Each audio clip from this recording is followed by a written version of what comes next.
Olá, meu irmão, bem-vindo ao nosso curso do discipulado. E hoje o tema é o mundo. Abra lá a palavra de Deus na primeira carta de João, no capítulo 2, versos 17, que diz: Ora, o mundo passa, bem como a sua concupiscência, aquele, porém, que faz a vontade de Deus permanece eternamente. Pegue lá a sua apostila e me acompanhe. Discernindo as coisas do mundo. Todas as coisas são lícitas ao crente, mas nem todas convêm, como está na primeira carta aos Coríntios, capítulo 6, versos 12, e no capítulo 10, versos 23. E gostaria de sugerir 5 princípios gerais para termos discernimento da conveniência de certas coisas na vida do cristão. Queridos, você chegou agora à casa de Deus, está se relacionando com os irmãos da igreja, está se adaptando com a nova vida cristã que você assumiu. Agora, como viver no dia a dia essa vida cristã? Então, nós sugerimos alguns critérios básicos para que você possa desenvolver um bom testemunho e, principalmente, uma vida espiritual que agrade ao coração do nosso Deus. Porque o mundo, ele ainda tenta nos influenciar. E muitas coisas que você aprendeu no mundo ainda não foram retiradas do seu coração. Eu acredito que serão, mas precisa que você busque o discernimento e a sabedoria de Deus para repreender certas coisas velhas, para que as coisas novas de Deus entrem no seu coração. Amém? Aqui alguns princípios básicos. Primeiro, devemos abster-nos do que o mundo considera que seja impróprio para o cristão fazer. O que o mundo acha que o cristão não deve fazer? Por exemplo, um cristão, na concepção do mundo, não se senta na beira de um bar e se envolve com pessoas que bebem. Porque as pessoas vão dizer: ei, tu não és crente? Por exemplo, frequentar ou ir a um lugar, uma boate, onde ocorre muita prostituição. As pessoas vão perguntar: ei, o que você faz aqui? Você não é crente? Outra questão, frequentar lugares de jogatina, esses lugares que é impróprio e o governo o governo é contra todo esse negócio de cassino, jogatina, esse tipo de coisa. Então, alguém pode perguntar: e aí, o que você está fazendo aqui? Você não é crente? Então, tudo aquilo que os mundanos consideram impróprio para um cristão, nós não devemos fazer. Esse é um princípio. Porque se eles se sentem escandalizados com a nossa atitude, devemos evitar que eles se escandalizem. Tá bom? Segundo princípio é: qualquer coisa que seja incompatível com o Senhor deve ser deixado de lado. Em outras palavras, por exemplo, trabalhar num bar como strip é algo que está fora dos padrões, bate de frente com a obra de Deus. Por exemplo, vender crack. São exemplos absurdos, mas isso não bate com a vontade de Deus. Vender cachaça lá no seu estabelecimento, isso vai de encontro, bate de frente com a palavra de Deus. Então, certas coisas que nós não deveríamos fazer, porque bate de frente com a vontade do Senhor. Músico, por exemplo, deveria tocar em barzinho? Não. Por quê? Porque bate de frente com a vontade do Senhor. Tá? Terceiro, qualquer coisa que apague nossa vida espiritual é do mundo. Se você está indo para a academia e isso está te afastando de Deus, então pare de ir. Se você está assistindo muitos filmes e está deixando de orar, então pare de assistir. Se você está passeando muito na praça, está deixando de ter vida espiritual, isso é do mundo. Então, busque largar um pouco mais a praça. Digamos, você está lendo livros mundanos e está apagando o fogo do Espírito Santo dentro de você, então evite lê-los. Então, qualquer coisa que apague a chama da presença de Deus dentro de nós é coisa do mundo. Tá? E poderíamos tratar de várias e várias outras coisas. Então, quarto, devemos rejeitar tudo aquilo que nos impede de mostrar aos outros que somos cristãos. Então, se você está num ambiente que te impede de ser aquilo que você é, um cristão verdadeiro, Você deve mudar sua postura com relação a isso. Se você está na sua família e ali você não testemunha, ali você não fala do que Deus fez na sua vida, no seu coração, no seu modo de ver a vida, então tem que mudar a realidade, porque tudo aquilo que te impede de mostrar aos outros que você é cristão, a influência do mundo está pesada ali. E você precisa modificar essa realidade. Amém? Por último, devemos rejeitar as coisas desaprovadas por crentes fracos. Então, por exemplo, frequentar o shopping. Tem alguns crentes fracos que acham isso um pecado. Vestir certos tipos de roupa. Para alguns crentes fracos, isso é pecado. Então, nós poderíamos tratar de vários assuntos. Mas é interessante que os crentes fracos não podem ver você falando certos tipos de palavreados, não podem ver você tomando certos tipos de atitudes. Você tem que evitar estar perto de crentes fracos, porque isso desagrada o coração do nosso Deus, porque não podemos ser pedra de tropeço para as pessoas. Então esses são os 5 princípios, tá bom? Básicos. Devemos abster-nos do que o mundo considera que seja impróprio para o cristão fazer. Qualquer coisa que seja incompatível com o Senhor deve ser deixado de lado. Qualquer coisa que apague a nossa vida espiritual é do mundo. Devemos rejeitar tudo aquilo que nos impede de mostrar aos outros que somos cristãos. E devemos rejeitar as coisas desaprovadas por crentes fracos. Tá? Primeiro, vamos lá, continuando a nossa apostila. Alguns critérios. Primeiro, a roupa do cristão. Vestir o quê? Poucas coisas no meio cristão têm produzido mais problemas que a questão das roupas. Os problemas vêm tanto pelo exagero do conservadorismo como pelo exagero do liberalismo. Certamente a palavra de Deus tem algo a dizer a respeito de roupas e precisamos ser encontrados irrepreensíveis nessa questão.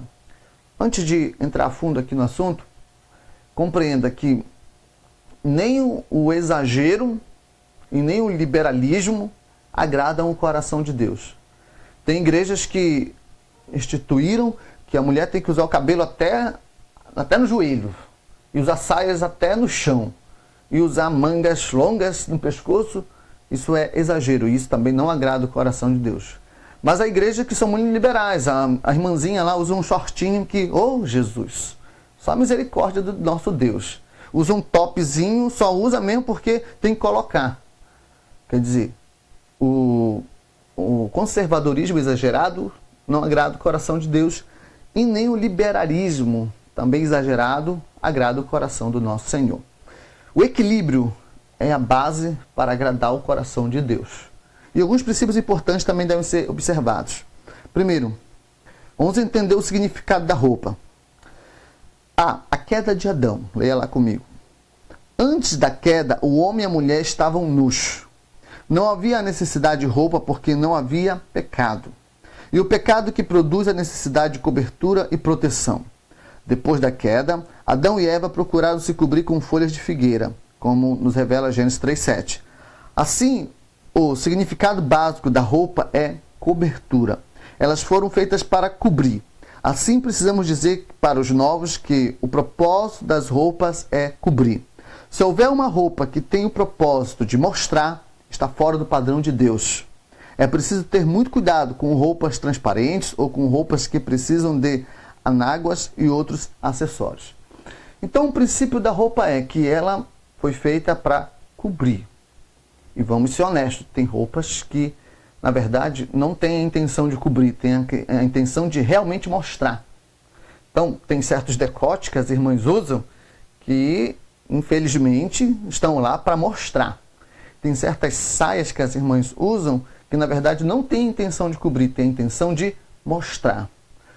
E, tocando na questão da mulher, talvez alguns possam estar até achando, o pastor está pegando no pé das mulheres. É porque as mulheres, por natureza, elas gostam de se autovalorizar, né?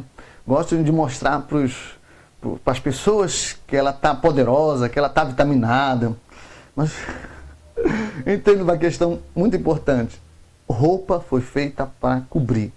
E se não cobre, então está fora dos padrões do nosso Deus.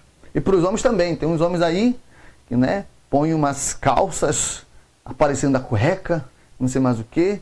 Então, se a roupa não cobre, então está fora do padrão que Deus estabeleceu para nós.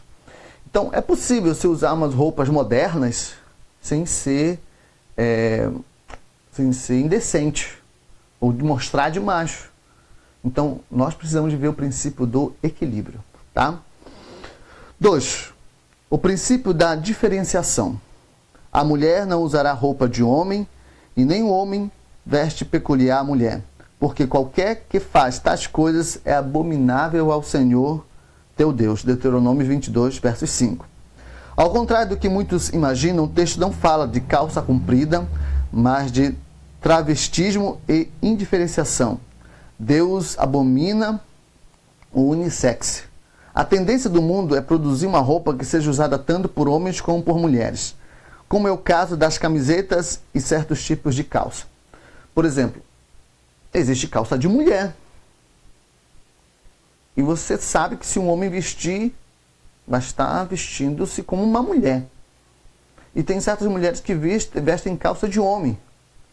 E se ela vestir, ela estará demonstrando que está vestindo algo que não foi feito para ela. Então, nesse sentido, a palavra de Deus é que ele se coloca. Não devemos, irmãos, vestir roupa feita para mulher e nem mulher vestir roupa feita para homem. E hoje em dia existe a tendência do unissex. Um óculos serve tanto para homem quanto para mulher. Uma calça serve tanto para homem quanto para mulher. Um vestido que se pode se transformar em um short que vai servir tanto para homem quanto para mulher. Então, esse padrão é inaceitável. Quando você for na loja, você pergunta, esse item aqui, essa roupa aqui, ela é de homem mesmo ou ela é de mulher? Se o vendedor diz, não, ela é unissex, aí então você não vai comprar. Por quê? Porque o padrão de Deus é que a roupa tem que ser de homem ou roupa de mulher. Unissex é fora do padrão que Deus estabeleceu para a sua igreja. Tá bom? Outra questão é, terceiro, vestir-se com decência. Não seja o adorno da esposa o que é exterior, com frisados de cabelos, adereços de ouro, aparato de vestuário, seja porém o homem interior do coração unido a um corruptível trajo de um espírito manso e tranquilo, que é de grande valor diante de Deus. 1 Pedro 3, versos de 3 em diante. O alvo aqui não é proibir as mulheres de se enfeitarem, mas mostrar que a preocupação primária não deve ser com o exterior, mas com a vida espiritual. Não é da vontade de Deus que a mulher seja negligente com sua aparência, mas ela também não deseja que viva em função dela. Então tem mulheres que vivem em função de se embelezar, em função de se mostrar mais bela do que todas as outras. É importante, claro, se cuidar, se zelar, se produzir bem, mas que isso não pode ser o principal na vida de uma mulher. Tem mulher que faz academia para se mostrar gostosa para os outros, mas o principal não é querer se mostrar gostosa para os outros, é para ter saúde. Isso que deveria estar no coração das pessoas. Então, as mulheres têm essa tendência de se cuidar, de se valorizar e acabam caindo no erro do exagero. E os homens também. Atualmente há homens que se cuidam demais e esquecem da sua vida interior, da sua vida na presença de Deus. A palavra de Deus não proíbe que você use adereços. Algumas instituições, algumas igrejas afirmam que a mulher não pode passar batom, não pode usar brinco, não pode usar isso, não pode usar aquilo. Mas a palavra de Deus não está proibindo, ele está falando a respeito do exagero, que não pode se colocar acima dos valores espirituais. E nós temos visto que há mulheres na igreja que são muito bonitas, chegam todas arrumadinhas, mas sua vida espiritual é uma desgraça. É isso que Deus não admite na casa do Senhor, tá bom? Na igreja. Vamos lá, algumas observações. Liberdade pessoal. Então, quer dizer que você tem liberdade para usar as roupas conforme seu estilo. Entenda que, segundo, a roupa ela é secundária, ela não pode ser mais importante do que sua vida espiritual. Então, entre você se vestir bem e investir na sua vida espiritual, o que você deve fazer? Investir na sua vida espiritual. C. Cada um vista-se de acordo com a sua posição. Se você tem uma vida financeira de salário mínimo, então vista-se na realidade de salário mínimo. Se você tem um salário de 20 salários, por exemplo, então vista-se nas condições de 20 salários. Mas se você tem um salário e quer se vestir como se alguém que ganhasse 20 salários, então isso foge a um padrão de lógica, né? Então não vai se endividar, não vai se enrolar para parecer aquilo que não é. Então é importante que você tenha esse equilíbrio, tá bom? Outra questão é vestir-se de acordo com a ocasião e lugar. Vestir-se na igreja exige um padrão, a maneira de se vestir na escola exige um padrão, a maneira como você deve se vestir na rua exige um padrão, a maneira como você vai no fórum exige um padrão. Então, para cada lugar existe um padrão. Então, não vá para a igreja como se estivesse indo para a praia. Não vá para o fórum como se estivesse indo passar as férias lá no interior, não sei das quantas. Então, todos os lugares têm um padrão. E com relação ao fórum, eu acho interessante. Ninguém pode entrar no fórum de maneira imprópria. Ninguém pode entrar no fórum com uma roupa indecente. Se em órgãos públicos isso é levado a sério, muito mais deveria ser levado por nós ao virmos a casa do Senhor. Tá? Outra questão é vista-se de acordo com a sua idade. Então, se você tem seus 30 anos, não vá se vestir como um menino de 10. E se você tem 25 anos, não vá se vestir como uma menina de 10 anos. Tá? Então, cada um dentro da sua idade. Amém? Então, esses são os princípios para as questões das roupas na igreja. Roupa foi feita para cobrir e não para mostrar. Nós não usamos roupas unissexes. E ao se vestir, nós nos vestimos com decência, não exageramos na maneira de nos prepararmos, de nos cuidarmos, mas valorizamos mais a vida espiritual, sem deixar de se cuidar. Mas tudo dentro do equilíbrio. E claro, temos liberdade para usar a roupa da maneira como nós somos, né? Roupa não é a coisa mais importante, é secundária. E cada um veste de acordo com a sua posição, de acordo com a ocasião e lugar e de acordo com a idade. Então, esses são os princípios para nós com relação a roupas, tá bom? Segundo, comida. Comer o quê? Então, na Igreja de Deus, existem alguns princípios com relação ao que comer. Devemos ter cuidado um pouco com aquilo que devemos comer, tá? E é sobre isso que nós vamos tratar agora. Há duas questões mais envolvidas com a queda, são roupa e comida, tá? Primeiro, não precisamos ser vegetarianos. Antes da queda do homem, Deus deu a ele tudo que é tipo de comida. Mas o homem somente passou a comer carne depois da queda. Olha o que diz Gênesis 9:3. Tudo que se move e vive ser-vos-á para alimento. Como vos dei a erva verde, tudo vos dou agora. Então o que acontece?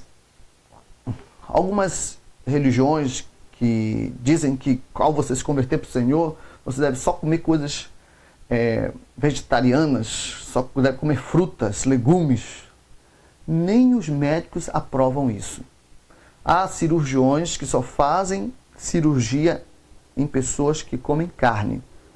Eles recomendam as pessoas que são vegetarianas a comerem carne para poder fazer cirurgia. Porque uma pessoa que vive apenas de legumes não tem certos tipos de proteínas para passar por uma cirurgia. Então, fica claro, tanto pela medicina quanto pela palavra de Deus, que a questão de ser vegetariano não é um padrão obrigatório para a vida do crente. Podemos comer carne, podemos comer de todos os tipos de alimentos. Amém? Segundo, uma doutrina de demônios. 1 Tessalonicenses 4, verso de 1 ao 5 diz: Ora, o Espírito afirma expressamente que nos últimos tempos alguns apostatarão da fé por obedecerem a espíritos enganadores e a ensinos de demônios, pela hipocrisia dos que falam mentiras e que têm cauterizado a própria consciência, que proíbe um casamento e exige abstinência de alimentos que Deus criou para serem recebidos com ações de graça pelos fiéis e por quantos conhecem plenamente a verdade, pois tudo que Deus criou é bom e é recebido com ações de graças, nada é recusável, porque pela palavra de Deus e pela oração é santificado. Então, proibir o casamento e a comida são sinais de ação do maligno. Nos últimos dias surgirão pessoas dizendo que nos tornamos mais espirituais por causa de comida e de castidade. Então, o que acontece? Nós estamos vivendo os últimos tempos. E como há religiões pregando aí que você não pode comer isso, não pode comer aquilo, não pode comer porco, não pode comer, tomar Coca-Cola, não pode fazer isso, não pode fazer aquilo. Cuidado, cuidado. Meu irmão, tudo que é consagrado ao Senhor se torna abençoado. A recomendação é que, quando você for comer qualquer coisa, ore. Apresente a Deus. Porque você não sabe onde foi feito, como foi feito, se há alguma coisa estranha na comida. Então o critério é que você chegou no restaurante, pegou a comida, consagra. Curve sua cabeça e peça a bênção de Deus. Isso é uma regra doutrinária para todo cristão servo do Senhor. Nunca coma sem antes dar graças e consagrar ao Senhor. Tá bom? Terceiro, vamos lá. O sangue é proibido. Apesar de se poder comer carne, a palavra de Deus nos proíbe expressamente de comer o sangue.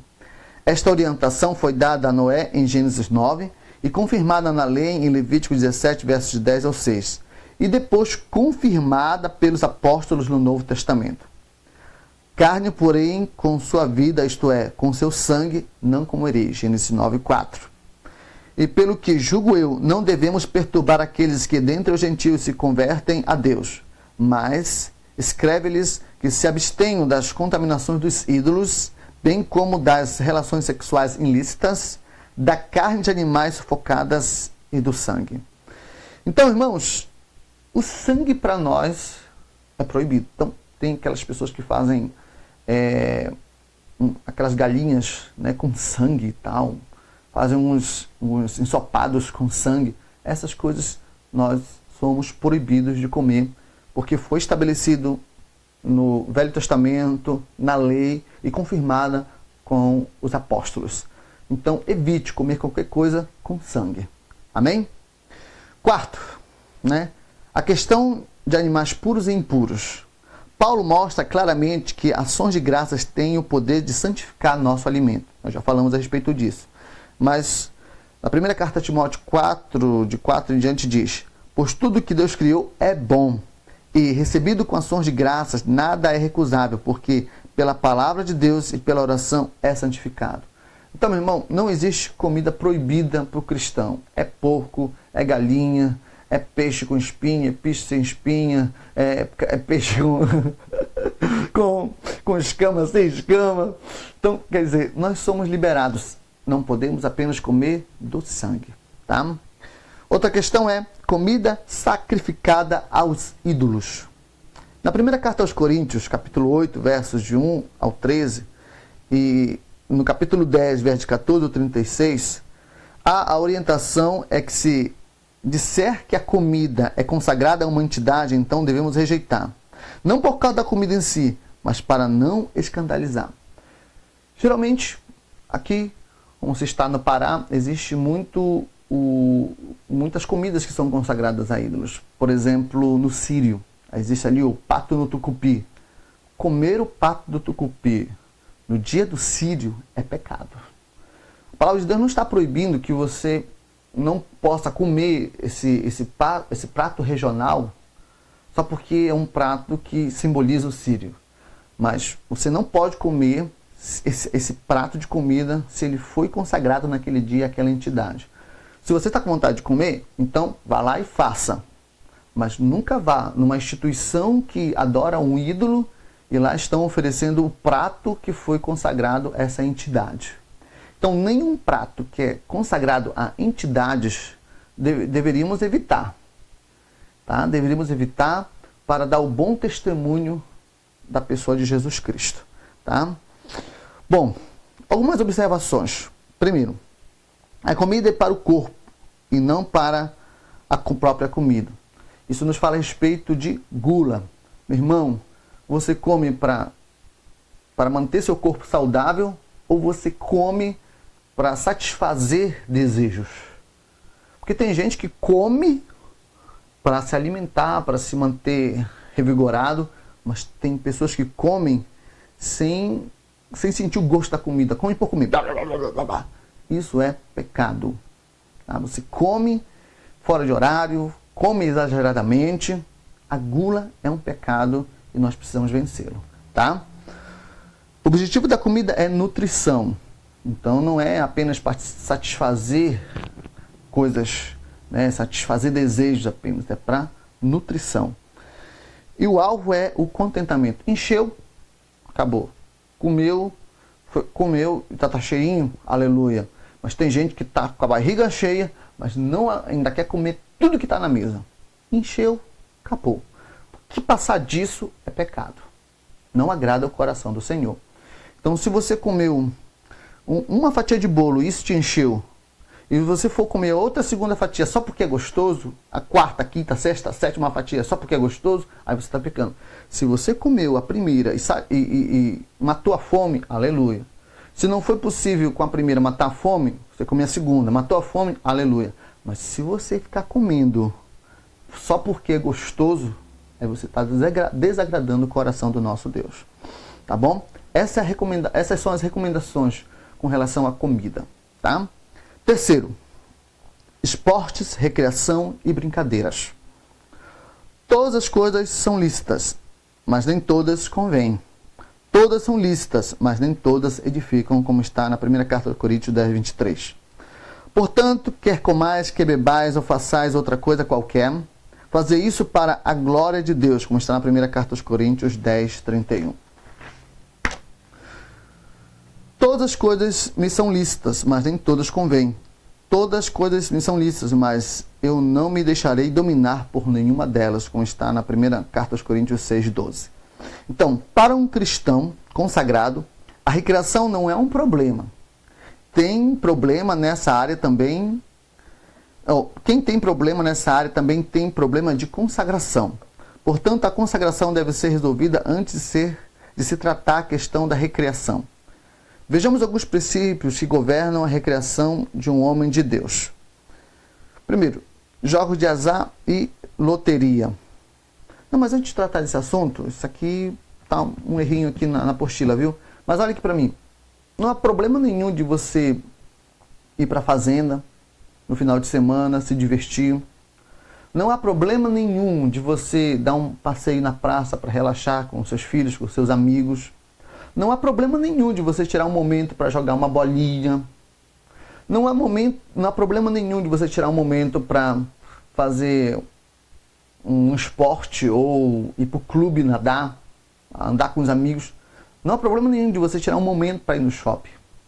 Mas se tudo isso que você faz está lhe atrapalhando de ter vida com Deus, então você deve maneirar um pouco mais. Se você está trocando o momento certo de ir para a igreja, para a praça, aí o negócio está errado. Se você está trocando a consagração, por exemplo, você tem oração 6 da tarde e você prefere dar uma volta na praça do que orar, aí, meu irmão, o negócio está sério. Tem gente que, por exemplo, não tem disposição nenhuma para vir orar às 6 horas da manhã, mas tem disposição para fazer caminhada às 6 horas da manhã. Isso é um jogo desigual. Então, meu irmão, venha para a oração primeiro e depois vai fazer sua caminhada. Ou faça sua caminhada primeiro e depois venha para a oração. Então, não há problemas nenhum de você, querido, buscar ter momentos de recreação. Isso é bom para a saúde, para o seu psicológico, para você repor suas energias. Isso é bom, mas compreenda. Isso não pode tomar o lugar da sua consagração ao Senhor. Amém? Quarto, vamos falar a respeito de jogos de azar e loteria. Tradicionalmente, a igreja evangélica é contra qualquer tipo de jogo de azar, loterias, bingos, cassinos, etc. As justificativas para essas posições são várias. Primeiro, qualquer coisa que substitua nossa confiança em Deus e nossa responsabilidade de trabalho digno é um ídolo. O desejo de dinheiro fácil é uma espécie de cobiça. O jogo é um tipo de vício que pode destruir não apenas o indivíduo, mas a toda a família. Os jogos estão sempre associados à degeneração dos bons costumes. Então, irmãos, a igreja evangélica no Brasil não permite e não aprova que os homens de Deus estejam envolvidos com qualquer tipo de jogo. Porque isso substitui a nossa confiança e a nossa responsabilidade com o trabalho.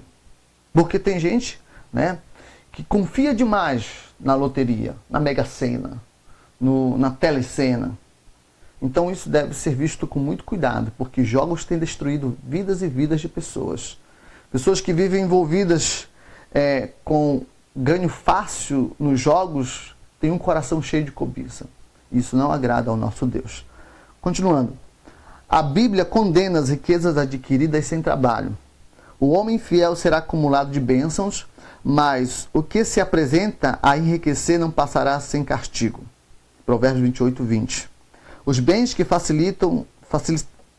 facilmente se ganham, esses diminuem, mas o que ajunta a força do trabalho terá aumento. Provérbios 3, 11. Como aprendiz que choca ovos que não pôs, assim é aquele que ajunta riquezas, mas não retamente. No meio de seus dias as deixará e no seu fim será insensato. Então, meu irmão, se você não quer ter um fim insensato, se você não quer ter uma vida de prosperidade que passe rápido, não confie em riquezas adquiridas em jogos de azar, porque isso faz com que você perca a confiança na generosidade de Deus e você deixe de ter ânimo para levar a sério a responsabilidade do trabalho, tá bom? Então essas são as nossas recomendações. Quinto, o trabalho e suas relações.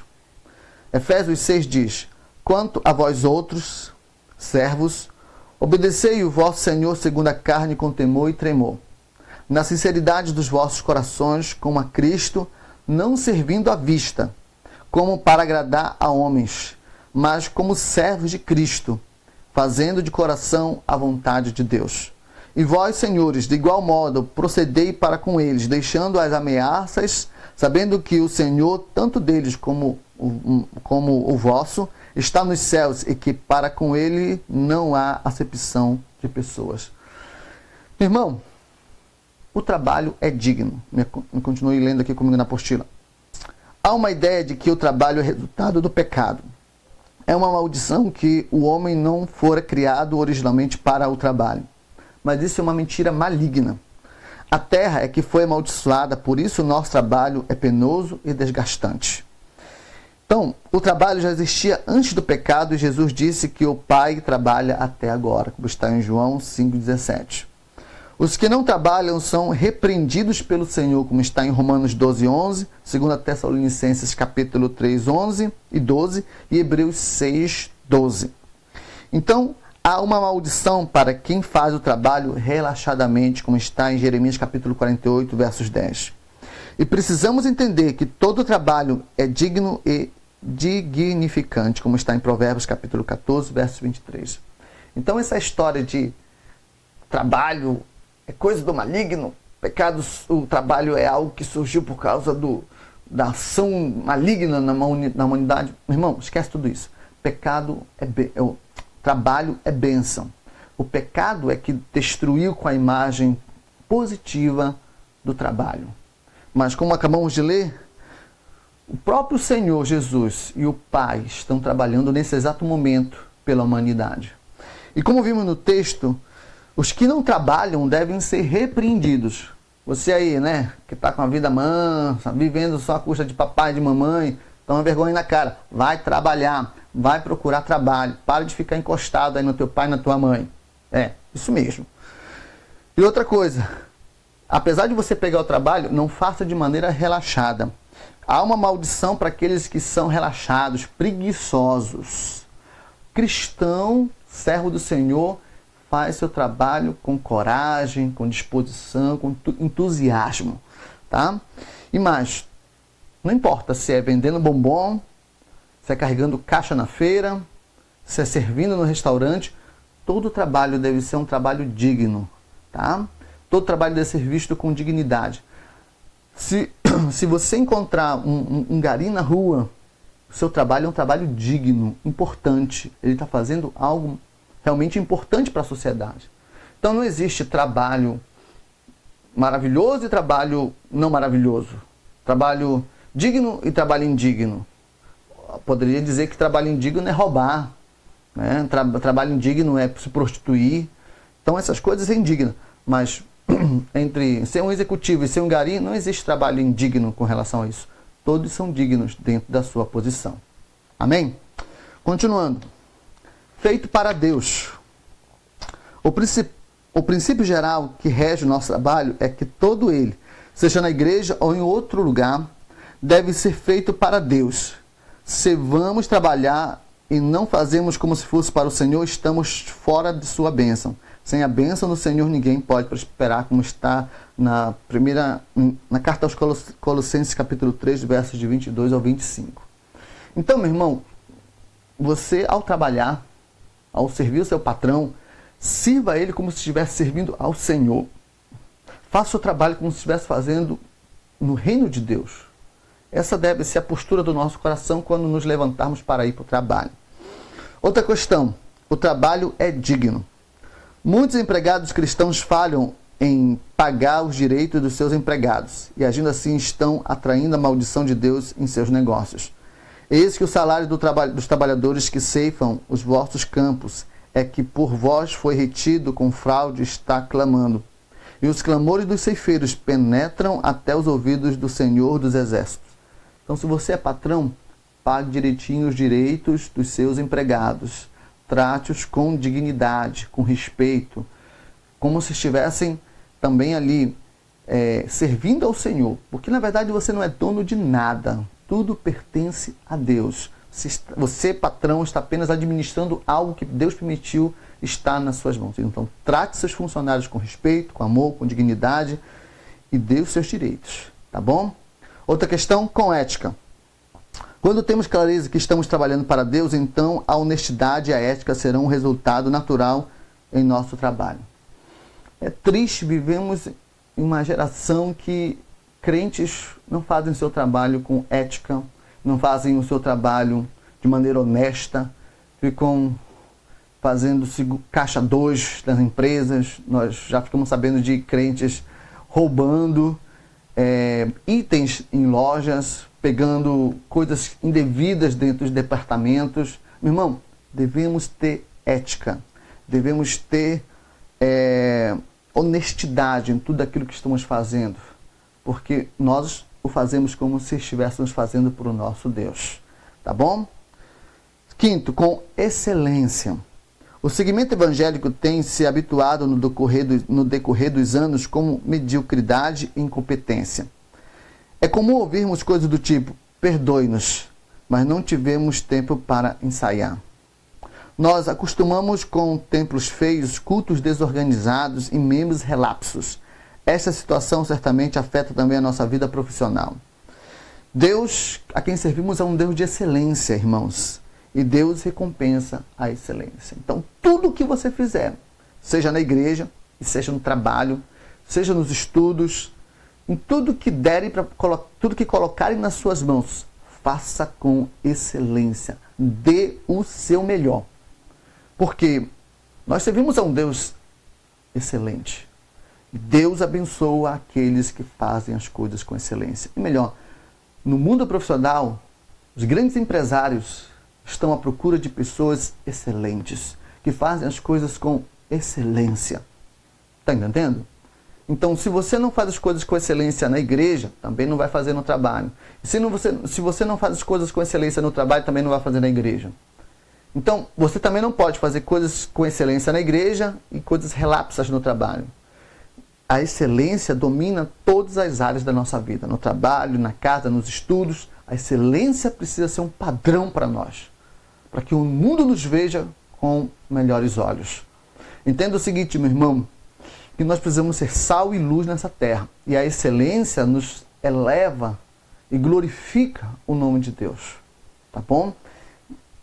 vamos chegar a esse nível onde as pessoas terão prazer em contratar evangélicos, porque vai surgir um dia a cultura de que todo evangélico faz as coisas com excelência. E nós vamos partir daqui da nossa igreja, seremos pessoas que fazem tudo com excelência. O ensaio da música com excelência, o ensaio do teatro com excelência, os estudos lá no colégio é com excelência. A nossa igreja será conhecida como a igreja de homens e mulheres que fazem tudo que colocam nas mãos deles, fazem com excelência. Amém? Continuando. A profissão apropriada. Toda profissão legalmente reconhecida é edificante para o cidadão comum. Compreendemos, porém, que ser inconveniente a um cristão exercer profissões tais como vendedor de bebidas alcoólicas e cigarro, vendedor de produtos religiosos de qualquer tipo, exceto produtos evangélicos, como produtos religiosos de seitas orientais, seitas afros e tal. Isso não é recomendado ao cristão, exceto coisas evangélicas, tá? Qualquer profissão que exija um comportamento anticristão e antibíblico. Então, se o trabalho que você for pegar vai exigir que você abandone os seus princípios cristãos, esse trabalho não é digno. Locador de vídeos pornográficos. Então, se você for abrir uma locadora, não pode ter aquela seçãozinha lá de pornografia, tá? Vendedor de revistas e material pornográfico. Nada contra você ter uma banca de revistas, mas aquela seçãozinha de revistas pornográficas na sua banca não pode haver, porque você é um cristão. Isso bate de frente com os princípios da vida cristã, tá? Músico, cantor e dançarino de boate e de outros lugares licenciosos. Então, você que tem aí um talento, você que gosta de cantar, você que dança, você que toca, barzinho, stripper em restaurantes e tal, isso é indigno. Isso vai contra os princípios da vida cristã. Tem aquela velha história, os músicos geralmente usam, né? Não, é só profissionalmente. Não existe isso. Contamina e nos tira a paz de espírito, com certeza, né? Outra coisa é vendedor de produtos pirateados e contrabandeados. Então, se você quer vender produtos, quer ter uma banquinha de utensílios, procure, né, procure vender coisas originais. Porque não podemos estar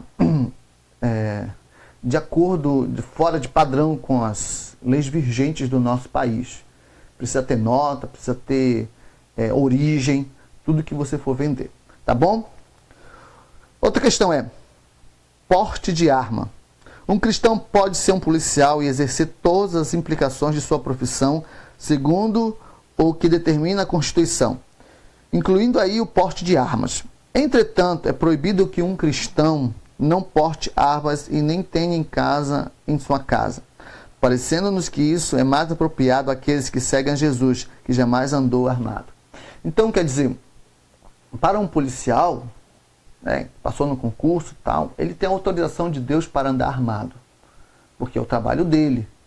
Mas para nós cristãos, nós não temos a necessidade de ter uma arma em casa, porque Jesus, que é o nosso exemplo, não andou armado por aí. Então nós seguimos o seu exemplo.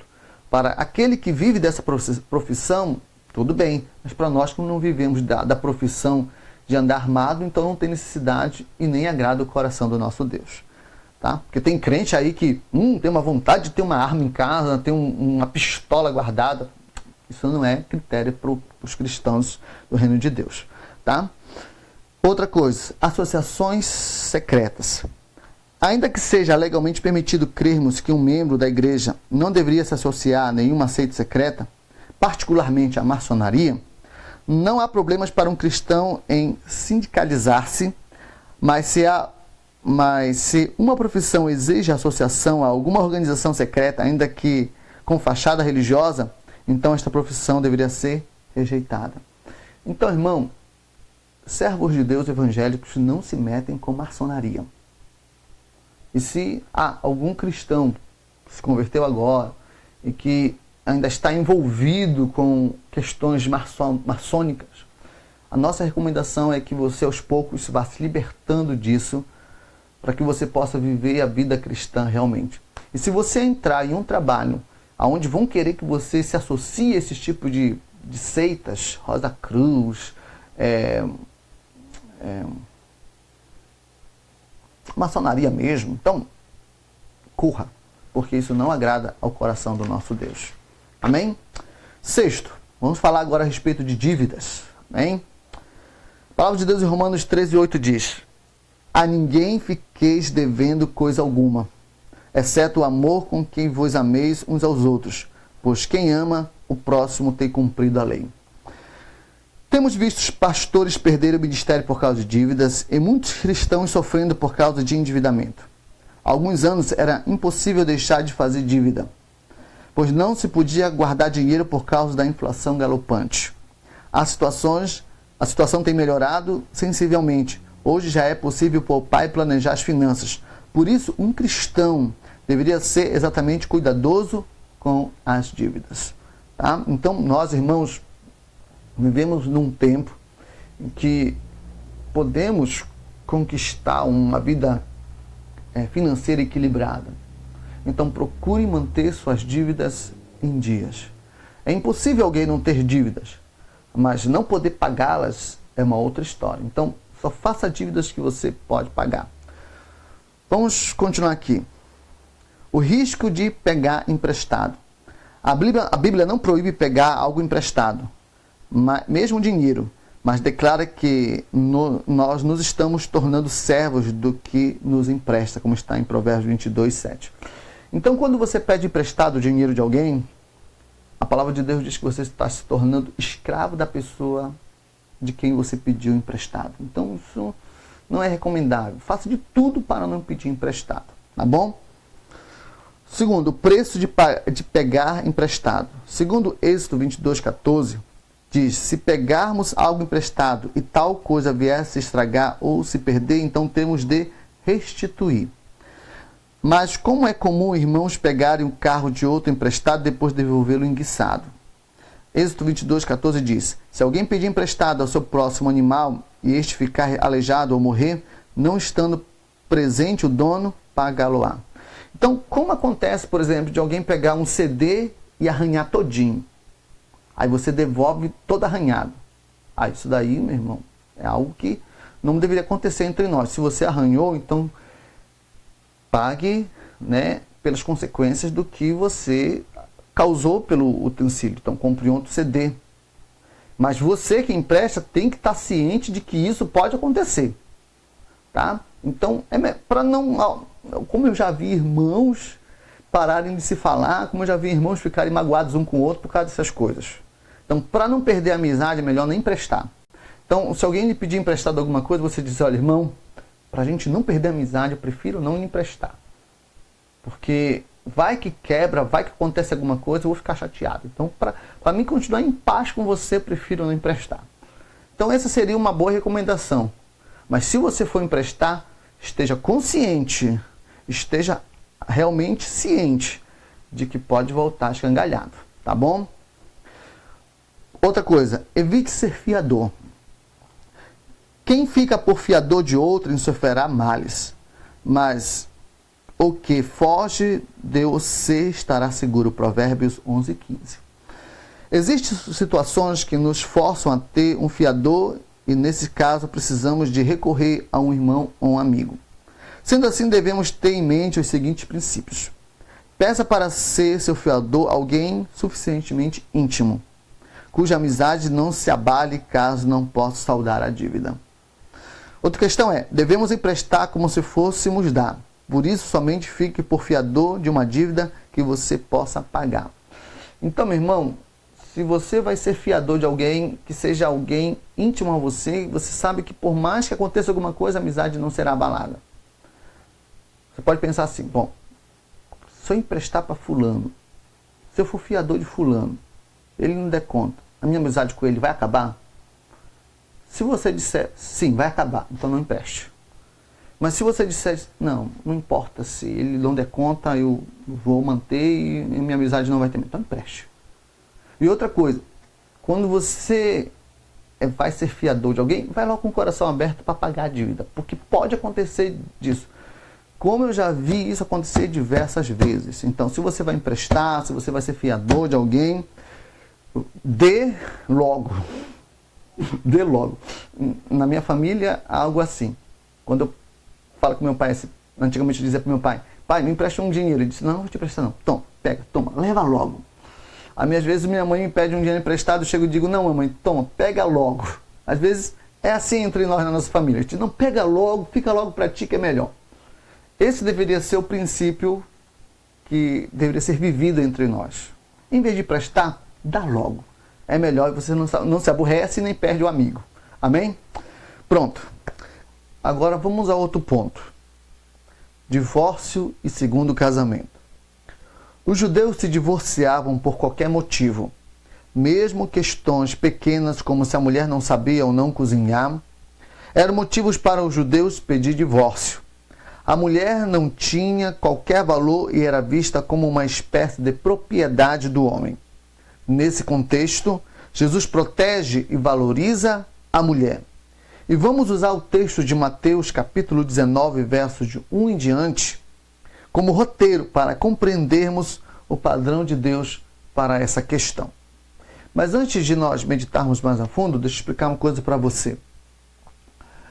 Todos aqueles que não conheceram a Cristo e todos os relacionamentos antes de uma decisão por Jesus, eles precisam passar por um julgamento, por uma avaliação do pastor. Porque uma coisa era o que você vivia antes de conhecer Jesus.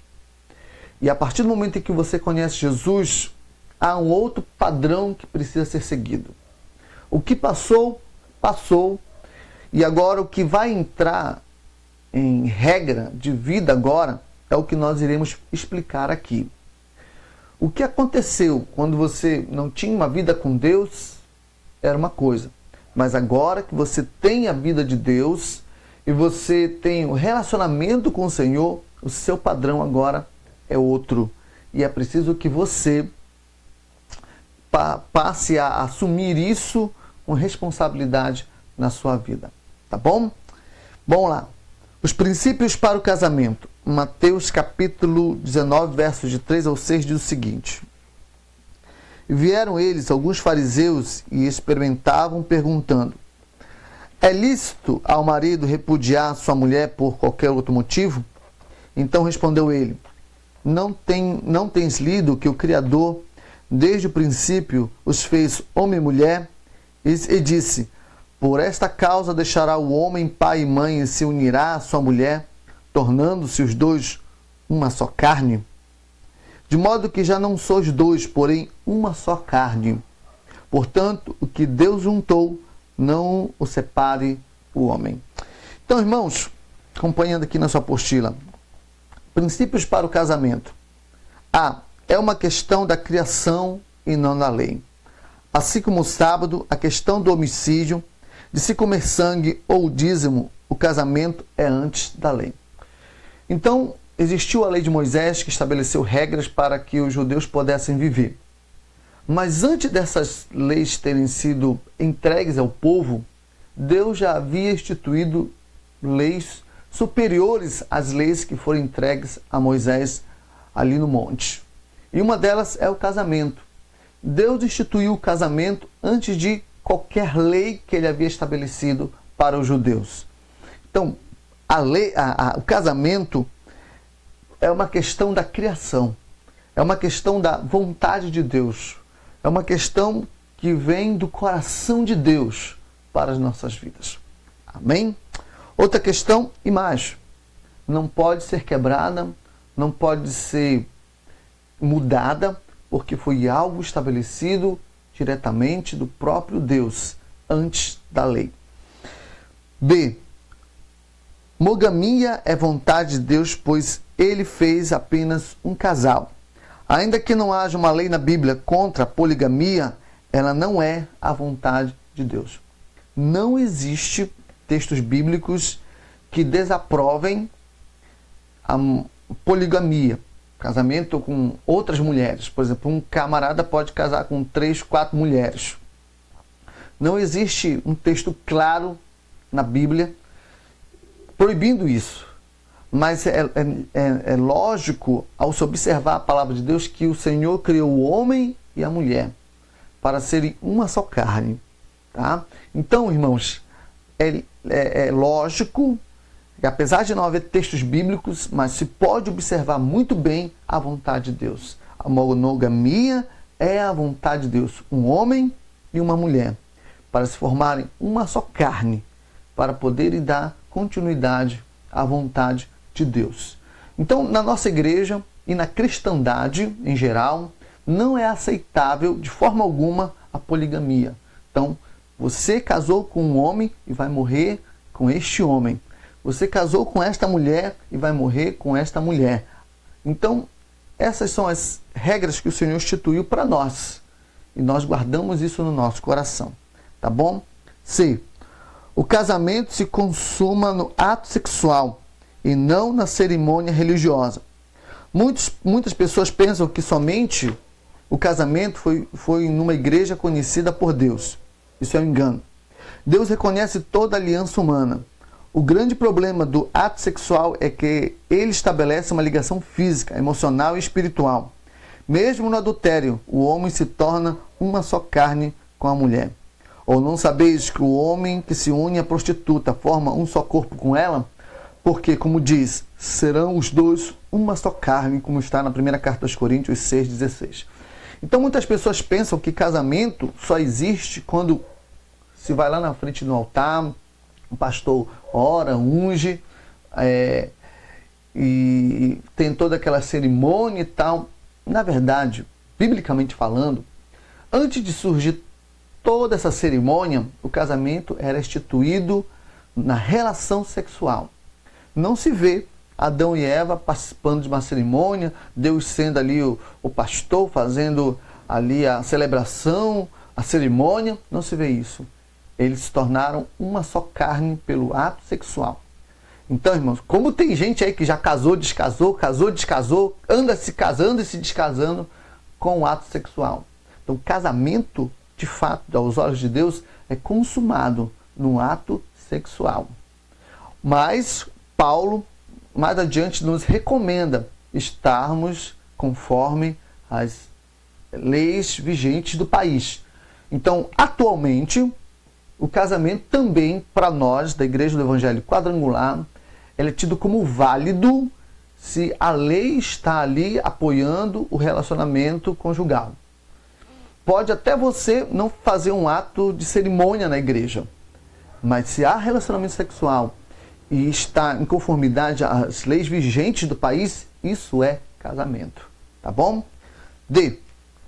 Deus vê o casal como uma só carne. O relacionamento conjugal é mais íntimo que a relação entre pais e filhos e deveria ser igualmente inquebrável. Então, quando você se une com o seu esposo, quando você se une com a sua esposa, o relacionamento de vocês é muito mais forte do que pai, de mãe, irmãos e assim por diante. Então, tem gente que se casa, mas vive sob a administração dos pais. Tem gente que se casa, mas vive sob a administração da mãe. Tem gente que se casa, mas vive debaixo da submissão da família. Tudo bem, é importante, mas compreenda que o seu relacionamento com o seu marido é muito mais forte e é muito mais íntimo do que o seu relacionamento com pai, mãe, irmãos e parentes. Tá? Então, em consideração, seu marido deverá ter muito mais respeito, sua esposa deverá ter muito mais respeito do que com aqueles que são parentes seus. Tá? Foi Deus que instituiu o casamento. Muitos tomam a expressão "o que Deus uniu" como justificativa para o divórcio, pois dizem que o seu casamento não foi da vontade de Deus e, portanto, deve ser desfeito. Isso não é verdade. Se foi abençoado, se houve ato sexual, se foi reconhecido diante da lei, é casamento válido, irmãos. E essa questão, mas eu acredito que não foi da vontade de Deus, foi pressão, não sei mais o que. Casou? Casou. E é para sempre. Nós, realmente, como igreja, nós guardamos essa verdade nos nossos corações. Tá bom? Continuando. 2. Orientações sobre o divórcio, como está em Mateus capítulo 19, versos de 7 ao 9. Leia lá comigo, se você tiver com a sua Bíblia. Replicaram-lhe: por que mandou então Moisés dar carta de divórcio e repudiar? Respondeu-lhe Jesus: por causa da dureza do vosso coração, é que Moisés vos permitiu repudiar a vossa mulher. Entretanto, não foi assim desde o princípio. Eu, porém, vos digo, quem repudiar sua mulher, não sendo por causa de relações sexuais ilícitas, e casar com outra comete adultério. E o que casar com a repudiada comete adultério. Então, irmãos, preste bem atenção. Há diferenças entre a vontade original de Deus e a sua concessão ou permissão. A vontade original de Deus não é o divórcio. Seu plano era que toda dificuldade fosse resolvida dentro do casamento. Então, Deus, na verdade, ele não aceita o divórcio. E gostaria que tudo fosse resolvido ali, entre o casal. Que houvesse a manifestação de perdão, a manifestação de restauração, mas que o divórcio não acontecesse. E que não aconteça, de fato, na vida de um casal. Por isso, vocês que são jovens, que estão assistindo esse vídeo, aqui vai um conselho. Vocês precisam analisar muito bem com quem vocês querem ficar. Não sigam as emoções. Parem, analisem, averiguem diretamente se realmente as competências daquela pessoa lhe agradam, se as características da pessoa lhe agradam de fato, tá? Então, isso é fundamental para que você possa escolher alguém que de fato você possa caminhar junto com ela ao longo da vida. Porque só poderão caminhar dois juntos se os dois concordarem. Então, você precisa avaliar se tudo que essa pessoa acredita, vive, seus valores, seu caráter, são coisas que realmente lhe agradam. Porque se não lhe agrada, então melhor nem entrar nessa barca. Então, o casamento, depois de consumado, a vontade de Deus é que ele não se desfaça nunca mais. Tá bom? Vamos lá. B. Deus fez uma concessão por causa da dureza do coração. Se considerarmos que hoje já não temos um coração duro, então esta concessão não se aplica a nós, como está em Ezequiel 36, versos 26. Diz que o nosso coração foi transformado. Nós que estamos aqui nesse lugar, fomos transformados pelo Espírito Santo e o nosso coração não é mais um coração de pedra, mas um coração de carne. Foi concedido aos antigos judeus uma concessão por Moisés, mas porque tinham um coração duro, mas nós não temos isso. Isso é injustificável diante de nós. Vou me divorciar porque eu tenho um coração duro. Isso não é padrão para as nossas vidas. Diz mais aqui, né? Dar-vos-ei coração novo e porei dentro de vós espírito novo. Tirarei de vós o coração de pedra e vos darei um coração de carne. Ezequiel 36, versos 6. C. Para Deus o casamento se desfaz no adultério. Exatamente porque o casamento é firmado ou consumado na relação sexual, ele também é rompido no adultério. Então o casamento, ele se desfaz no relacionamento sexual com outra pessoa. Tem gente que dá a seguinte desculpa: eu vou primeiro me divorciar da minha esposa ou do meu marido para depois viver uma vida sexual com Beltrano. Irmão, é no adultério, é no ato sexual que o casamento é desfeito. O casamento é destruído no ato sexual. Tá? Continuando. T. Agora, a vontade de Deus é o perdão e não o divórcio. Se já não temos um coração de pedra e se houver arrependimento, então não há por que divorciar. Precisamos entender que perdoar restaurar a pessoa na sua posição. Naturalmente, existe a possibilidade do outro cônjuge não querer uma reconciliação ou se recusar a abandonar o adultério. Nesses casos, parece que o divórcio é a única saída, mas não existe caso para um novo matrimônio. Então, irmãos, a vontade de Deus é que, por mais que o homem erre, por mais que a mulher erre, por mais que o ser humano erre com relação ao casamento, tanto um como o outro, que foi ferido, que foi traído, deverá existir um coração cheio de perdão. Porque se a pessoa que adulterou, que a pessoa que errou, vier arrependido daquilo que fez e procura restaurar a sua vida, então é necessário que você se disponha a perdoar essa pessoa. A pessoa que foi traída tem que se dispor a perdoar. Esse é o critério. Então, se a pessoa que traiu busca reconciliação, você deverá ter um coração transformado para perdoar. Agora, se a pessoa que adulterou não quer, de fato algum, voltar atrás, quer manter a sua vida maligna, então o caso fica muito mais sério. Porque diante de Deus, ele continuará sempre pecado. Mas para você, ainda não há permissão para um segundo casamento. Olha aqui o que diz o texto. Deus não admite um segundo casamento. Baseados em 1 Coríntios 7, versos de 10 ao 14, podemos concluir que Deus permite o divórcio, mas não admite um novo casamento nem para a parte ferida ou traída, somente permitido em caso de viuvez. O divórcio é aceitável, mas não um segundo casamento. Ora, casados, ordeno, não eu, mas o Senhor, que a mulher não se separe do marido. Se, porém, ela vier a separar-se, que não se case ou que se reconcilie com seu marido. E que o marido não se aparte de sua mulher. 1 Coríntios capítulo 10, versos 11. Então, o que acontece aqui, irmão? Aquelas pessoas que viviam uma vida fora da presença de Deus e que não conheciam o Senhor, muitas vezes vêm para a igreja todos bagunçados, com a vida realmente sem um padrão divino e tal. Mas para nós que estamos na igreja, para nós que conhecemos o Senhor, e para você que está tomando consciência disso, não existe segundo casamento. Tá? Se você veio de uma vida bagunçada lá fora, teve 10, 20 casamentos lá fora, aceitou Jesus, estabeleceu uma aliança com o Senhor, então se você casar com o Joãozinho, agora não há segundo divórcio. Não há essa questão de, eu vou casar para testar, eu vou casar para talvez dê certo. Não existe isso.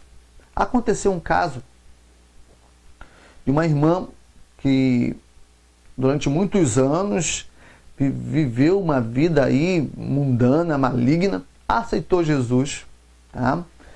E quando ela aceitou Jesus, ela se dispôs a procurar um homem para casar. Alguém para ela tem um compromisso. E eu avisei para ela, irmã, é o seguinte, se você se dispor a se casar, vai ter que ser para sempre. Vai ter que levar a sério o compromisso. Então ela foi embora, consciente daquilo que eu havia dito para ela. Então o que acontece?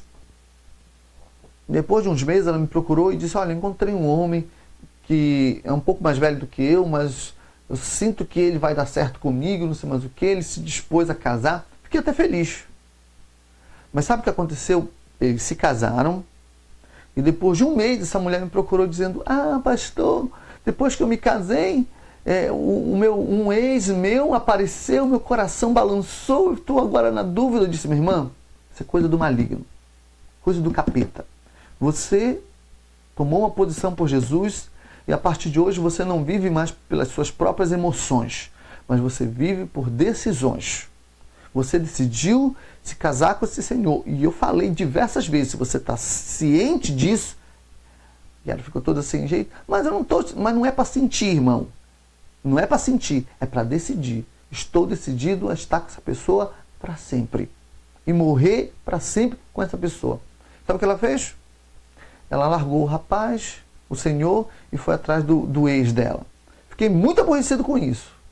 E bati muito duro com ela. Então, irmão, para casar é preciso você ter ciência de que é o que você quer mesmo. Se as características dessa pessoa que você escolheu para casar realmente batem com aquilo que você deseja, almeja para a sua vida. O casamento não é brincadeira. Não é para fazer um teste. Não é para talvez ver se vai funcionar, não. É caiu, meu irmão, na estrada, é para ir até o fim. Como diz o velho ditado, saiu na chuva, é para se molhar. E até o fim. E até a morte. Tá bom? Seja com bebida ou sem bebida, seja com Corinthians ou sem Corinthians, seja jogando bola ou não, você vai levar a vida desse camarada até o final. Ele querendo vir na igreja ou não querendo vir na igreja, ele querendo fazer outras coisas lá fora ou não, você vai seguir com ele até o fim. Porque a palavra de Deus é bem clara, que se você se decidir a se divorciar dele, não há segundo casamento. Então você vai ter que assumir o celibato para a sua vida. Se você se dispor a não querer mais andar com essa pessoa, você vai ter que se manter pura até morrer. Quando ele, por exemplo, se ele morrer primeiro, você ficar viúva, aí você tem autorização para casar de novo. Mas fora isso, não existe segundo casamento. Tá bom? Continuando. Quando Deus estabelece uma exceção numa regra, então pode haver outras. Há um outro ponto de vista sobre o divórcio que gostaria de colocar. Segundo esse ponto de vista, existem princípios para os quais não existem exceções e Deus é absoluto em relação a elas. Outros, porém, admitem exceções.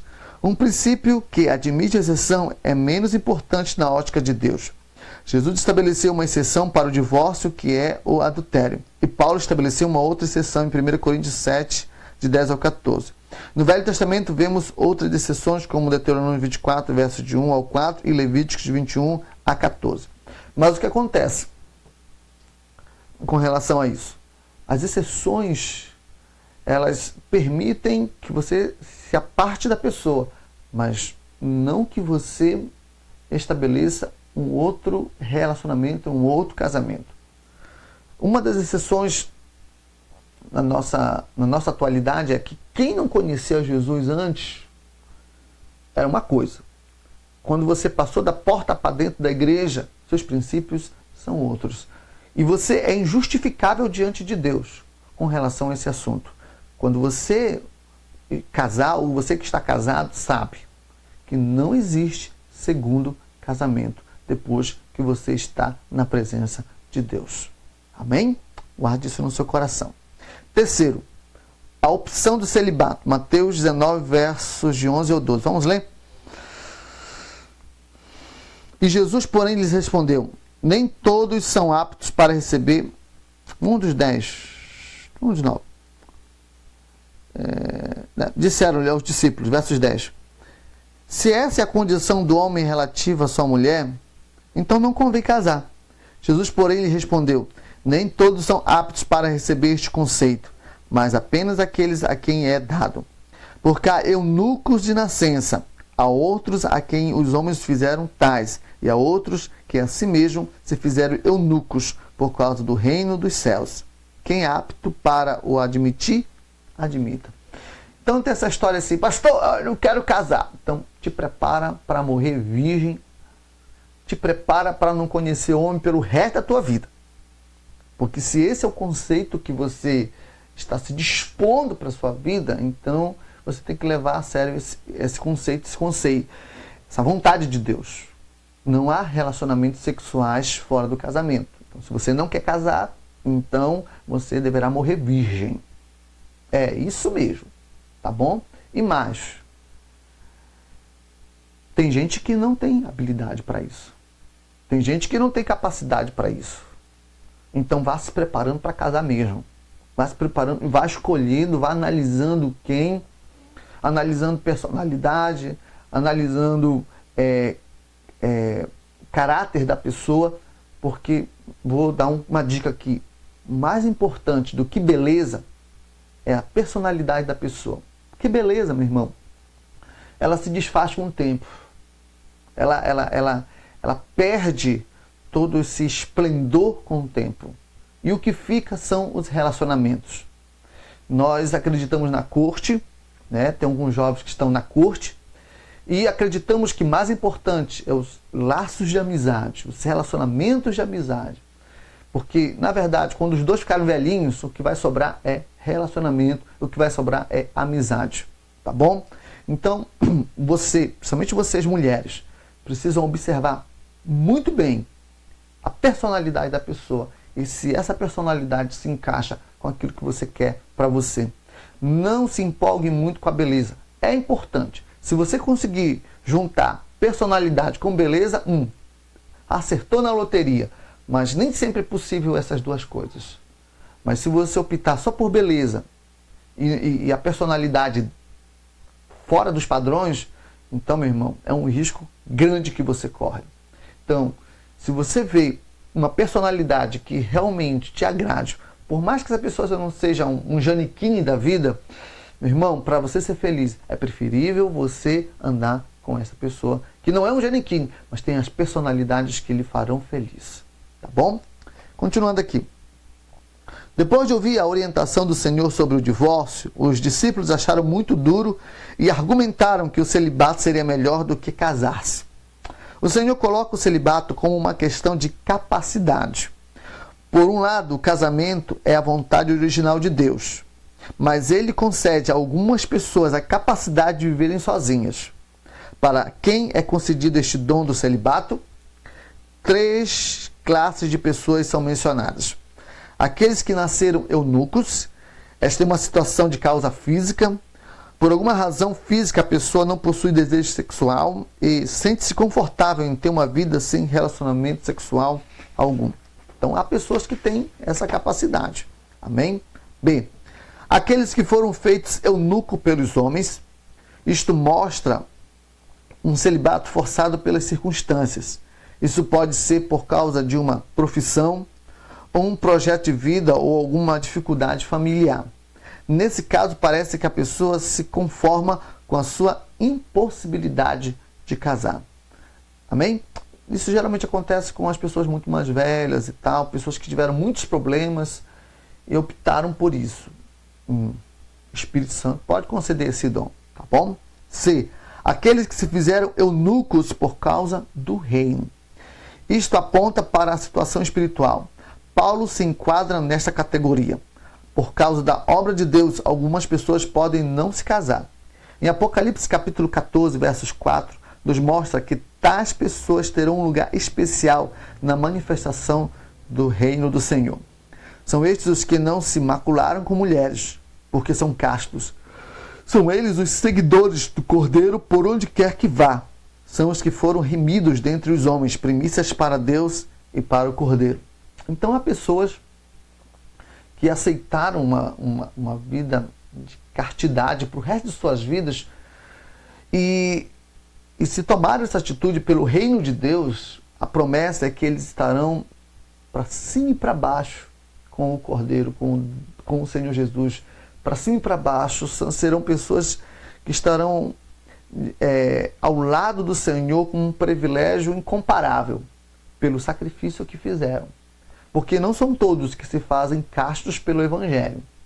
Porque há momentos em que missionários são mandados para países onde, infelizmente, não podem se casar com outras mulheres que são de denominações e religiões de outras espécies e acaba se mantendo ali, virgem, se mantendo num celibato por causa do reino de Deus. E se morrerem, a promessa é de que eles estarão do lado do Cordeiro para onde quer que ele vá. Assessores diretos do Deus poderoso.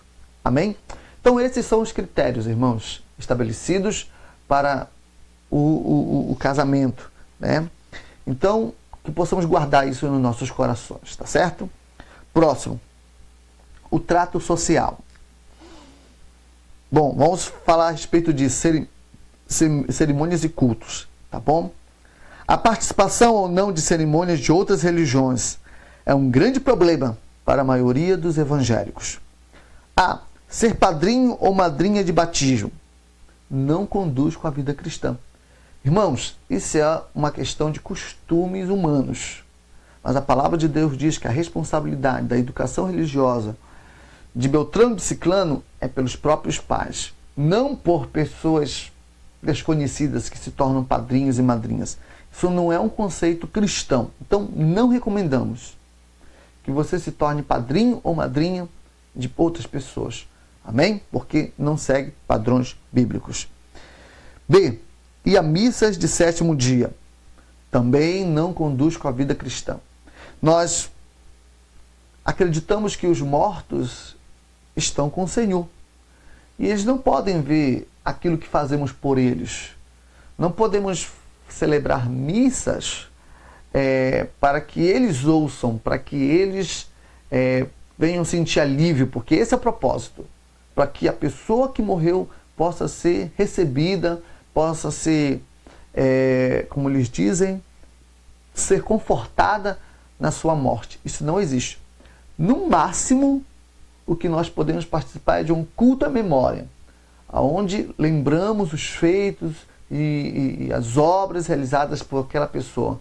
Mas nunca fazer orações para ela, nunca fazer pedidos para que ela receba lá no lugar onde está. Isso não existe para nós, tá bom?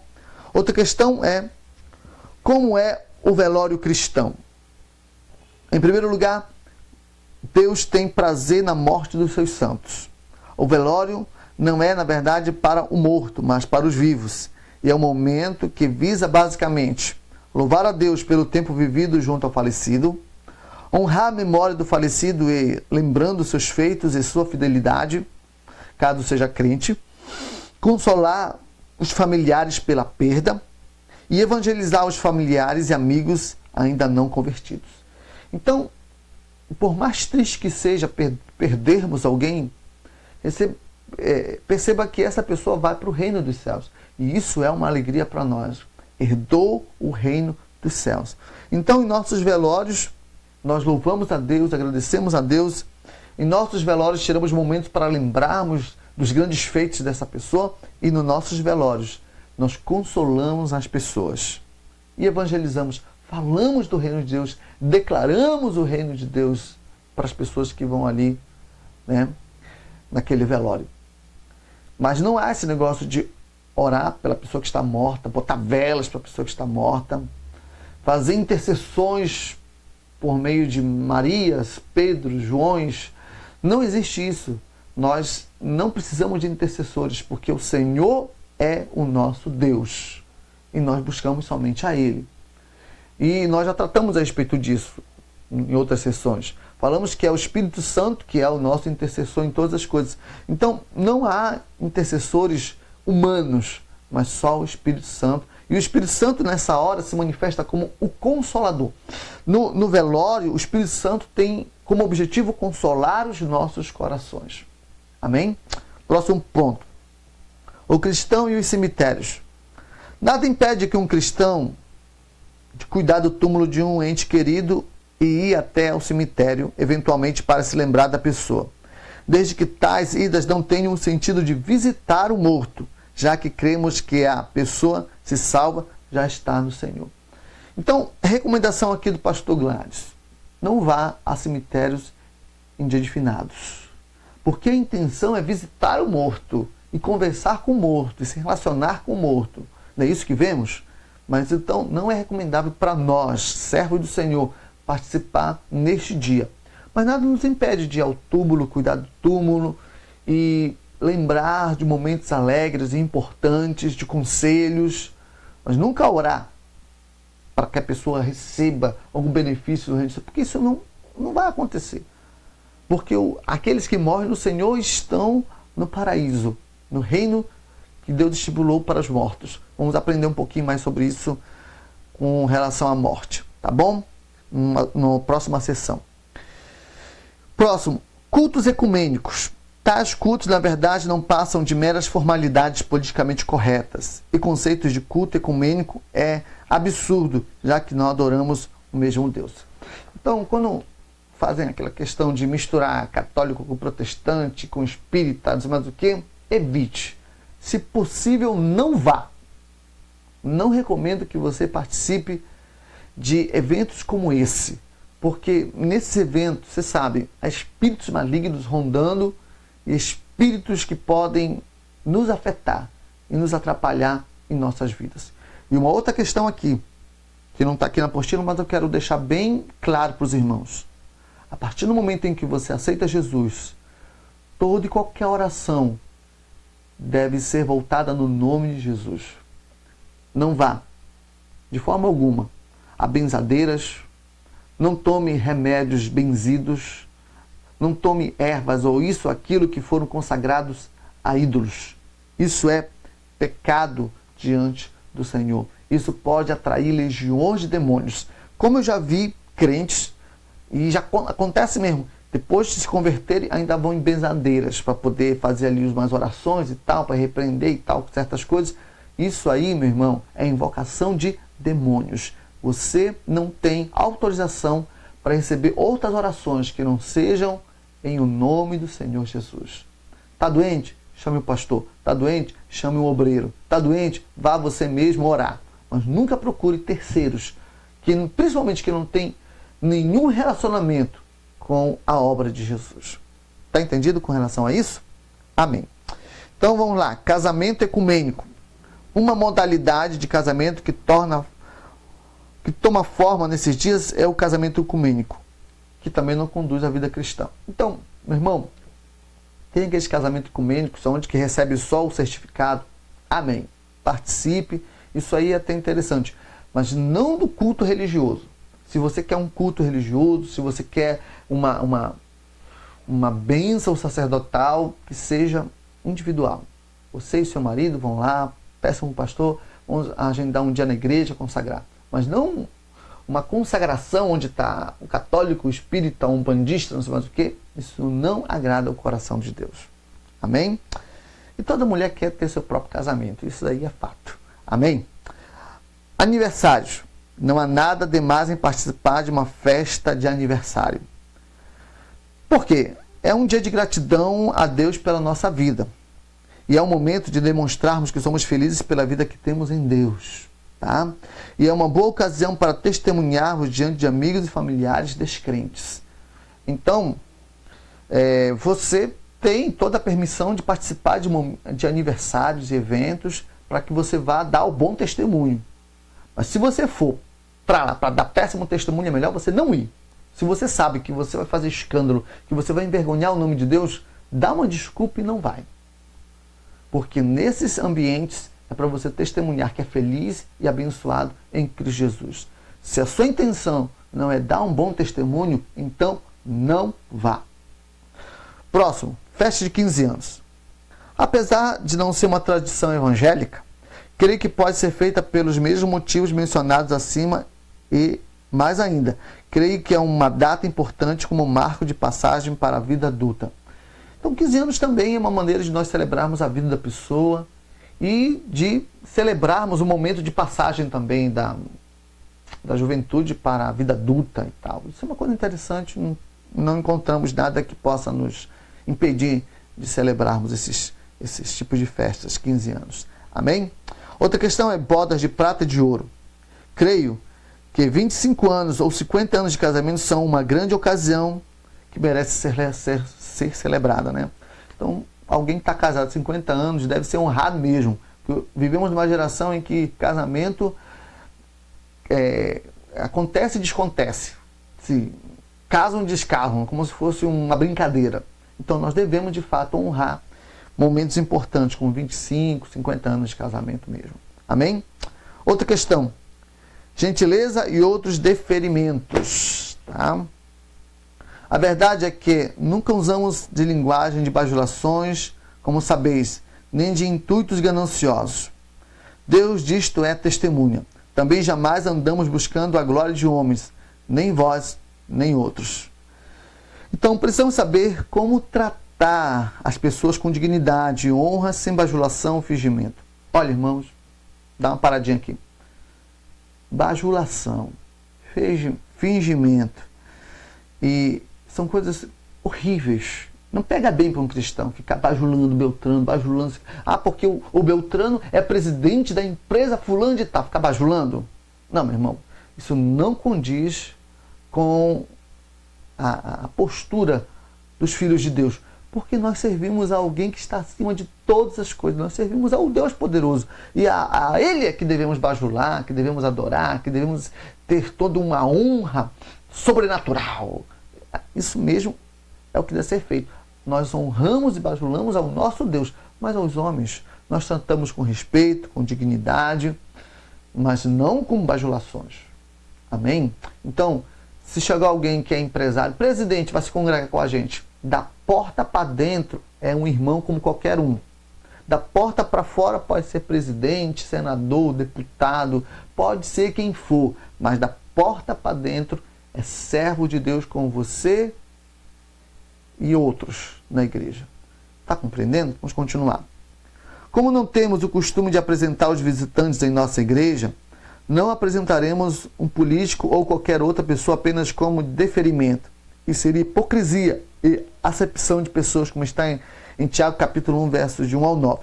Por outro lado, se uma igreja tem o costume de apresentar todos os visitantes pelo nome durante o culto, então é apropriado apresentar o visitante pelo título. Dentro da igreja somos todos irmãos. Assim, siga o seguinte critério. Vamos lá. Primeiro, jamais se apresente com o título eu sou o doutor fulano de tal. É pedante e arrogante. Amém? Outra questão. Jamais use sua escolaridade ou posição para impor ou fazer prevalecer sua ideia dentro da igreja ou qualquer outro lugar.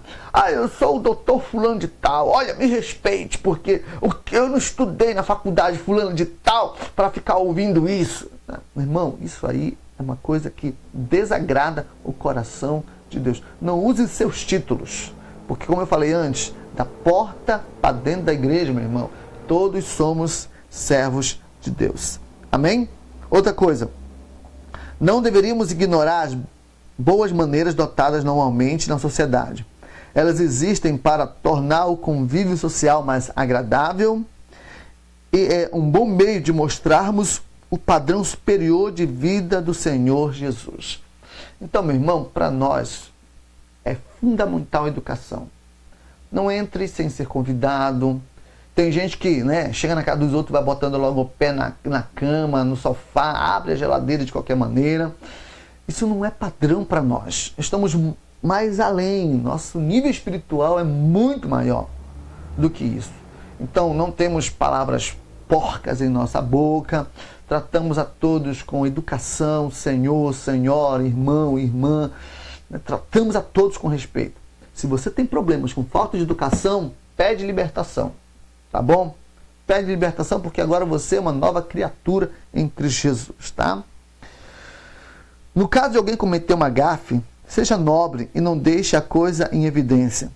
Se não puder ignorar, crie uma solução educada, né? O irmão está comendo ali um bife e o bife pula para o outro lado. Aí todo mundo começa a rir. Isso não é padrão para nós. Tá bom, querido? Isso não é padrão para os servos de Deus. Então você tem que se condoer com o que aconteceu, tentar ajudar a pessoa e, se puder, abafar o caso para que as pessoas não se sintam constrangidas. Isso vai até te dar um conceito de aprovação da pessoa que passou pela gafe. Está compreendendo? Próximo ponto. Não crie embaraço por causa da sua fé. Se alguém lhe oferecer um cigarro ou bebida, apenas decline a oferta sem fazer nenhum sermão. Se alguém chegar com você com um copo de cerveja e dizer, olha aí, irmão, pega aí. Para aí, maldito do inferno, tu sabe que eu sou crente. Para com esse negócio de me oferecer bebida, seu demônio encapetado. Não é assim. Tá bom? Não, irmão, eu não estou podendo, estou aí... não tem necessidade no momento, dá um jeitinho educado de dizer não, tá bom? Dá um jeitinho educado, para com essas atitudes muito grosseiras. Isso pode atrapalhar até a evangelização das pessoas, tá? Próximo, se um visitante vier à sua casa e acender um cigarro, providencie ou improvise um cinzeiro. A pessoa é mais importante que o cigarro ou a bebida. Então, meu irmão, se chegou alguém na tua casa e é descrente, está fumando, né? Então deixa a pessoa fumar, porque você vai tratar a pessoa com amor, com respeito, porque ela é muito mais importante do que o cigarro. O cigarro se larga, mas a amizade pode se perder para sempre. Então, se a pessoa está fumando, providencie lá um cinzeiro, tá? Improvise alguma coisa lá para ele, porque ele é mais importante do que o cigarro. Amém? Próximo ponto. Se você não tem algo bom para dizer, então não diga. Então, se você vai num velório, você não tem nada de bom para dizer, só dê um abraço e saia. Se você vai a um casamento e não tem nada bom para dizer, só dá um abraço e saia. Se você está num lugar, né, então fica caladinho. Se você não tem nada bom para falar, então melhor ficar calado. Olha, irmãos, que às vezes dá vontade de falar umas coisas em certos ambientes, dá vontade de soltar os cachorros, mas se você não tem nada bom, então melhor não fazer, tá bom? Outra questão, lembre-se que é o anfitrião quem determina lugares, momentos de cada coisa, é dita o tom da conversa. Evite comandar a conversa se você não é um anfitrião. Isso aqui pode até se encaixar na questão das células, né? Se você chega na casa de alguém, se você está na casa de alguém e o anfitrião está conduzindo, dirigindo as coisas, então não passe na frente dele, a menos que ele permita isso. A menos que ele permita que o líder administre tudo, tal. Isso aí é uma outra questão. Mas digamos que você vá na casa de um amigo, você chega lá e está querendo mandar na casa do amigo, isso daí, meu irmão, não sei como é que isso existe, mas acontece, tá? Mas você sempre tem que se colocar à disposição do anfitrião. Amém? Por último, as tradições. As tradições e costumes são questões controversas na sociedade e na igreja. Por um lado, as tradições são boas porque elas mantêm a ordem e os valores. Mas, por outro lado, elas podem ser negativas porque resistem às mudanças que são essenciais para o crescimento e progresso. Em 1 Coríntios capítulo 11, versos 2, Paulo se refere às tradições bíblicas. Elas se referem primariamente às doutrinas e não aos costumes de homens. Então, primeiro, toda tradição precisa ter base espiritual. E dois, há tradições válidas em nossa cultura? Então, antes de nós vermos isso, deixa eu falar com você o seguinte. Há tradições que são importantes, mas elas precisam ser baseadas biblicamente. Então, existem tradições, por exemplo, da cidade, existem tradições de igrejas católicas que estão na nossa sociedade, mas se tudo isso não tem base bíblica, então nós não devemos seguir. Mas existem tradições com bases bíblicas e existem tradições que não têm base bíblica, mas que moralmente e espiritualmente podem ser apoiadas. Como assim? Há tradições válidas em nossa cultura? Um bom exemplo são as alianças de casamento. Alianças são uma tradição em nossa cultura e um homem casado pego essa aliança é visto com maus olhos. Mesmo não sendo uma ordenança bíblica, nós entendemos que o crente casado deve usar alianças. É uma boa tradição. Então o que acontece? As alianças elas não são bíblicas, então ninguém tem obrigação de usá-las. Mas pega bem, dá um bom testemunho e é algo agradável. Então há tradições para nós que são bíblicas porque elas mantêm valores espirituais importantes. Então toda tradição que mantém valores espirituais importantes devem ser seguidas. Outro exemplo é no Natal sentar toda a família na mesa e todo mundo ali celebrar e honrar o nome do Senhor Jesus. É bíblico? Não, mas é algo que mantém e apoia questões familiares, espirituais importantes? É, então deve ser seguido. Amém? Então tem questões de tradições que se valorizam as coisas espirituais e bíblicas, devem ser seguidos. Amém? Que Deus te abençoe. Então essas são as regras e orientações com relação à nossa relação com o mundo. Que Deus te abençoe e até a próxima aula.